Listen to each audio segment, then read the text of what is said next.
You have tried everything, diet, creams and home remedies, but your acne still keeps coming back. Let's understand why. Hi, I'm Dr. Shivani Biswal, dermatologist at Allodermis. Let's understand why persistent acne happens, because to treat it, we need to understand it first. First is hormonal acne. If your acne flares up around your jawline and is happening during periods, it is likely hormonal.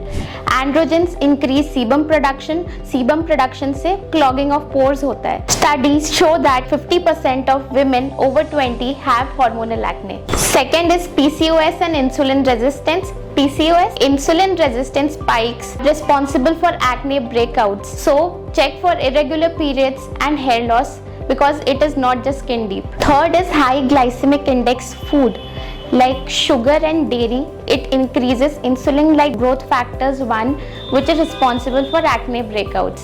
So switch to anti-inflammatory food like fish and nuts. And fourth is stress. More stress means more cortisol, means more acne breakouts. Here at Allodermis, we customize your treatment plan according to hormonal issues, stress and diet. Combination treatment improves your acne by 80%. So what are the mistakes to avoid? Avoid overwashing, because it disrupts your skin barrier and it can worsen your acne. Persistent acne needs a dermatologist, not self-treatment.